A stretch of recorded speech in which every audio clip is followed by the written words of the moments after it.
Seja muito bem-vindo ao Se Liga na Educação. Eu sou a professora Aline D'Angelis, professora de História do 4º ano. E hoje eu estou aqui acompanhada do Daniel, nosso intérprete de Libras. Seja bem-vindo, Daniel. Bom, na nossa aula de hoje, nós vamos falar sobre os meios de transporte. Você vai encontrar esse conteúdo e as atividades lá nas semanas 3 e 4 do PET 3. Então, vamos lá para a nossa aula? Bom, o que nós vamos aprender hoje? Nós vamos aprender a identificar e descrever a importância dos caminhos terrestres, fluviais e marítimos para a dinâmica da vida comercial, analisando o panorama histórico das vias de acesso da cidade no passado, no presente e o seu impacto para o meio natural das cidades. Falando dos meios de transporte, nós não poderíamos deixar de definir o que é transportar. Mas o que é mesmo transportar? É mover pessoas e mercadorias de um lado para o outro, correto? Bom, o transporte é um importante serviço para a sociedade desde lá das origens, desde os primórdios. Por isso, vamos ver um pouquinho como tudo isso começou? Bem, a evolução dos meios de transporte. O primeiro transporte foi o transporte fluvial.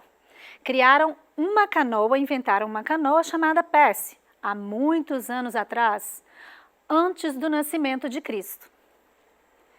Na transição do nomadismo para o sedentarismo, que vocês devem se lembrar, estudaram lá na nossa primeira aula do 3º bimestre, vocês vão ver que o homem começou a precisar domesticar os animais, para que os animais os ajudassem no trabalho agrícola, correto? Lembram disso? E a roda, que nós conhecemos hoje, ela foi inventada há mais de 6.000 anos atrás. Aí você fala, nossa, 6.000 anos? Sim, porque a roda ela foi inventada 3.500 anos antes do nascimento de Cristo. E nós estamos vivendo 2.000 anos após o nascimento de Cristo. Será que a roda sempre foi do jeito que ela é hoje? Claro que não, pessoal. A primeira roda ela foi criada tipo uma placa de argila. Depois veio roda de madeira e ela foi melhorando ao passar do tempo. Vocês podem visualizar aqui nessa imagem. Até chegar na roda que nós conhecemos hoje, correto? Bom, com a Revolução Industrial surgiu então o motor a vapor. Existiam os barcos que eram tocados a motor a vapor, existiam também os trens que eram guiados com motor a vapor.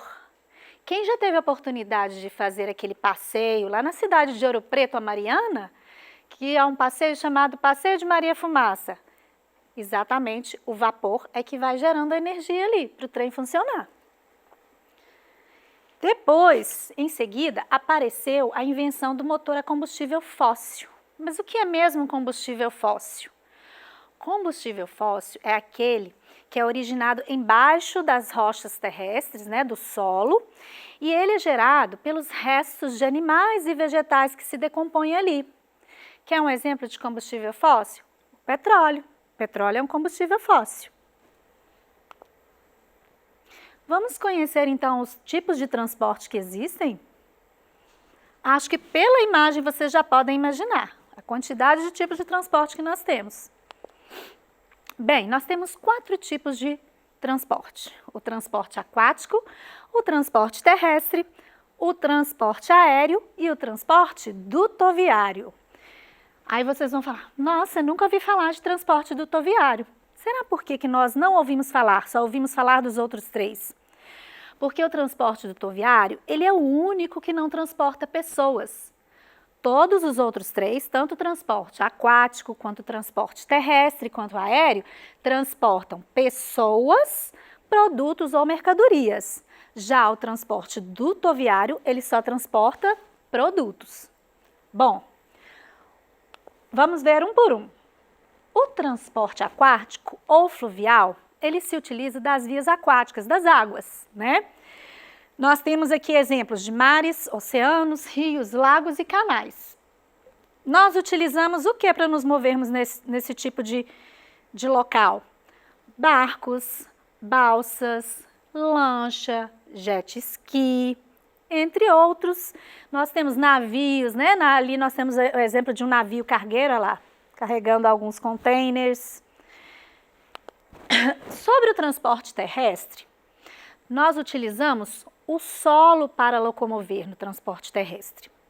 Trouxe aqui para vocês alguns exemplos de transporte terrestre. Carro, caminhão, motocicleta, carroça, bicicleta, ônibus, bonde, trem, e nós temos vários. Vamos falar um pouquinho agora do transporte aéreo? Bem, o transporte aéreo é aquele que utiliza os ares para transportar pessoas ou mercadorias, correto? Qual é o meio que nós utilizamos para transportar nos ares? Nós utilizamos aviões, helicópteros, balões, asa delta, dirigível e até o foguete que foi até a Lua é considerado um transporte aéreo. Agora falando um pouquinho do transporte que vocês não conheciam, que é o transporte dutoviário. O transporte dutoviário, ele serve para transportar apenas mercadorias e não pessoas. O transporte dutoviário, ele é realizado em espécies de canos, de dutos, por isso leva o nome de dutoviário. Nós temos 3 tipos de transporte dutoviário. Nós temos o oleoduto, que transporta petróleo, álcool, a querosene, gasolina, o óleo combustível, diesel. Tudo isso é transportado pelo transporte dutoviário, pelos dutos. Temos o gasoduto, que é o cano que transporta os gases naturais. Temos o mineroduto, que transporta salgema, minério de ferro, concentrado fosfático. Vocês estão vendo que tem alguns elementos químicos ali, né? O que é o salgema? Alguém sabe? O salgema, pessoal, é nada mais que o cloreto de sódio, aquele sal que nós utilizamos na cozinha das nossas casas para temperar a comida. Ele é transportado via mineroduto, correto? Bom, vamos falar então de como funcionou o transporte no Brasil, né? Os meios de transporte no Brasil, eles tiveram início lá no século XIX. E aí nós vamos ver como que se deu isso. Primeiro, foram construídas algumas ferrovias. Ferrovia é o local onde passam os trens de ferro. Depois construiu-se então a malha rodoviária. Aí vocês perguntam, malha rodoviária, professora rodoviária, eu sei o que é, mas e malha? Malha rodoviária, na verdade, pessoal, significa as estradas que nós temos no nosso país. Seja aquela estrada que liga uma cidade a outra, um município ao outro, seja a estrada que liga um estado ao outro, uma região a outra. Nós podemos transitar no nosso país desde o sul do país até lá no norte pela malha rodoviária. Exatamente. São as estradas do país. Bom, as primeiras ferrovias são lá do período imperial, né? E elas ligavam as regiões do centro para poder escoar as mercadorias até os portos, onde a mercadoria ia ser exportada. Nós sabemos que o Brasil é grande produtor agrícola, né? Nós exportamos café, nós exportamos muitos produtos brasileiros, inclusive minérios, certo? Então, as ferrovias, elas iam lá do interior até os portos levar o produto para ser importado, a princípio. Entre os anos de 1930 e 1960, Getúlio Vargas e Juscelino Kubitschek, entre o governo destes dois, né, eles investiram muito nas rodovias e investiram também na questão do setor automobilístico, na produção de automóveis dentro do país. Esse é um hábito que o país tem até hoje, de investir no setor automobilístico. Eu trouxe aqui para vocês um exemplo de malha ferroviária, ou seja, onde passam os trens. Nós temos aqui de roxinho, nesses pontinhos mais roxos, que são os menores, indicando a malha ferroviária que transporta o minério de ferro ao longo dos percursos que vão do centro até os portos, ali ó, de Minas a Vitória e de Carajás a São Luís. Os traços em verde, que são a maioria, são as estradas de trem de ferro que ligam as regiões, ligam uma região à outra. Central do Paraná, Central do Brasil, São Paulo, Rio Grande. Já os traços em vermelho significa que são parte da ferrovia da região de São Paulo, do interior de São Paulo. Levam uma cidade a outra, Sorocaba, Santos Jundiaí, e vão ligando as cidades no interior de São Paulo. Então, são 3 tipos diferentes de malha, dentro de um mesmo estado, de um estado para outro, de uma região para outra, e também do centro do país até os portos para exportação de produtos. Bom, as primeiras rodovias no Brasil, a primeira delas que foi pavimentada, ou seja, né, que teve um calçamento, né, um asfaltamento, foi a rodovia que ligava o Rio de Janeiro a Petrópolis, dentro do próprio estado do Rio de Janeiro. E ela foi inaugurada em 1928, quando o presidente era o Washington Luiz. Essa rodovia, que foi inaugurada em 1928, ela faz parte hoje da BR-040, que é a BR que liga a cidade de Belo Horizonte, em Minas Gerais, à cidade do Rio de Janeiro, no estado do Rio de Janeiro. Mas a explosão do desenvolvimento rodoviário aconteceu mesmo nas décadas de 1940 e 1950. E qual a importância das rodovias para o nosso país, para o Brasil? Primeiro, as rodovias, elas fazem o escoamento de todos os produtos que nós produzimos. Todos os produtos agropecuários passam pelas rodovias brasileiras. Nós vamos ver aqui agora. Olha só. Então, os produtos eles saem lá, por exemplo, de onde ele está plantado e vão até os mercados onde eles vão ser vendidos, correto? Por que o transporte terrestre ainda é a opção mais utilizada no nosso país?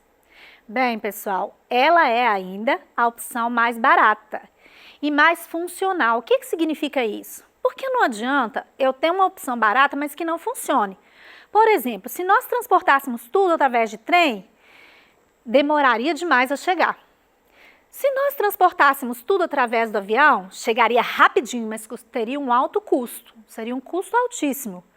Então, o intermediário que faz com que os produtos cheguem ao seu destino em tempo hábil e que não seja tão caro, são através do transporte terrestre, através das rodovias. A malha rodoviária, como eu disse para vocês, transporta 75% de tudo que é produzido no Brasil. Os outros 25%, ou seja, 1/4 de tudo, é transportado por via férrea, né, através das ferrovias, através do transporte aéreo e através da via marítima. Por esse motivo, nós temos uma grande dependência dos caminhoneiros, né? Se nós pararmos para pensar, olha só, toda vez que o caminhoneiro ameaça fazer greve, que ele paralisa o Brasil inteiro, correto? Falta mercadoria, porque as mercadorias não chegam ao seu destino. Exemplo dos postos de gasolina.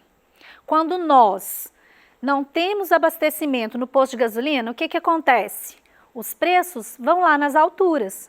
Quando o combustível que era para chegar no posto não chegou na data, vai acontecer o quê? A questão de oferta e procura. Vai ter muita procura, as pessoas vão se apavorar e falar, não, eu tenho que abastecer meu carro porque eu vou ficar sem abastecimento. E aí os donos de postos de gasolina vão acabar fazendo o quê? Aumentando o preço do petróleo, né? Dos abastecimentos. Bom, falando então que nós temos esses 4 tipos de transporte no Brasil, né? Mas será que eles funcionam assim, do jeito que querem, de qualquer jeito, não tem nenhuma regra, nenhuma lei? Não, não funciona assim, né? Tudo para que funcione bem, tem que ter regra, tem que ter norma. E para isso nós temos aqui no Brasil as agências reguladoras. As agências, neste caso, reguladoras do transporte, que são, na área do transporte terrestre, nós temos a ANTT, Agência Nacional do Transporte Terrestre. No âmbito do transporte aquático, nós temos a ANTAQ, a Agência Nacional do Transporte Aquático. E no que diz respeito ao transporte aéreo, nós temos a ANAC, a Agência Nacional da Aviação Civil. Isso mesmo. Vamos ver para que elas servem, então? Bom, o papel das agências reguladoras de transporte. Primeiro papel da agência reguladora de transporte é garantir que o usuário do transporte ele possa fazer escolhas. Que ele escolha aquele transporte que melhor lhe convir, que cobrir a sua necessidade. Vou dar exemplo para vocês. Suponhamos que eu queira viajar de Belo Horizonte até Ouro Preto, cidade aqui 98 quilômetros de BH. O que vai acontecer? Qual o melhor transporte para eu chegar lá? Provavelmente ou de carro, ou de ônibus, ou de moto. São os três mais prováveis, certo? De acordo com o bolso de cada um. Mas esses três são prováveis. Agora, se eu quiser sair de Belo Horizonte e ir lá para Manaus, lá no norte do país, será que se eu for de carro vai ser conveniente? Talvez não, vai depender de quanto eu vou gastar, do tempo que eu vou gastar, do meu cansaço.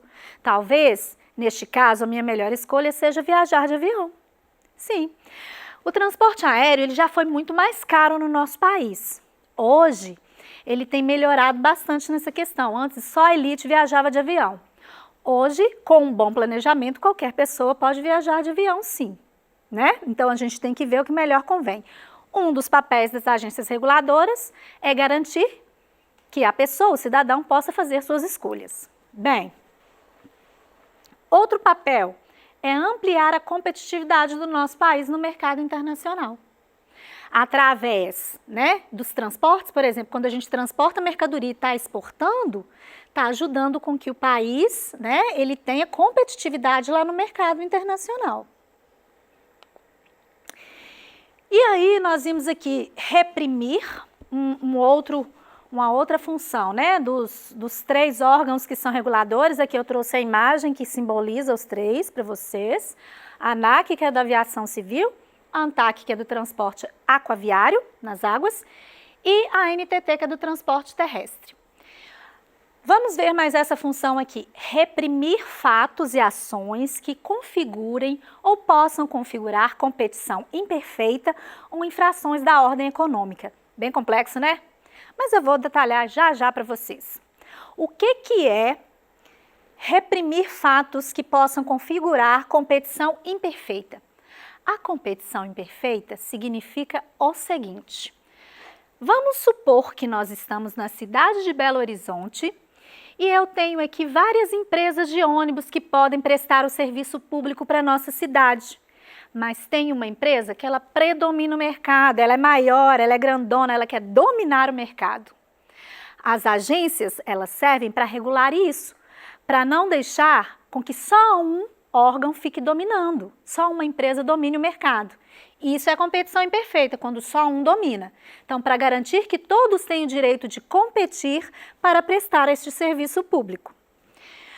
As infrações. O que seriam infrações? Por exemplo, nós sabemos que nas estradas, como dizem nas estradas de rodagem, quando nós viajamos, vocês já observaram que tem radares que medem a velocidade? Seria normal, por exemplo, andar a 100 km por hora dentro de uma cidade? Claro que não. Isso é um tipo de infração de trânsito, correto? Então, as agências também servem para regular isso, para impor a lei, para garantir que a lei não seja infringida, não seja desobedecida. Bom, chegamos então ao final da nossa aula. Vamos ver o que aprendemos hoje? Aprendemos hoje o que é transporte, que serve para mover pessoas e mercadorias de um lugar para o outro. Aprendemos um pouco sobre a evolução dos meios de transporte, que eles foram cada vez mais evoluindo e estão como nós conhecemos hoje, até chegar nesse ponto. Aprendemos quais os tipos de transporte e, para quem não sabia, o transporte dutoviário. Aprendemos a importância do transporte terrestre para a economia do nosso país. Aprendemos também o que é uma malha ferroviária, por onde passam os trens. Vimos ainda quais as agências reguladoras de transporte no Brasil. Eu espero que tenham gostado da aula. Aguardo vocês na nossa próxima aula de História do terceiro bimestre. Até lá!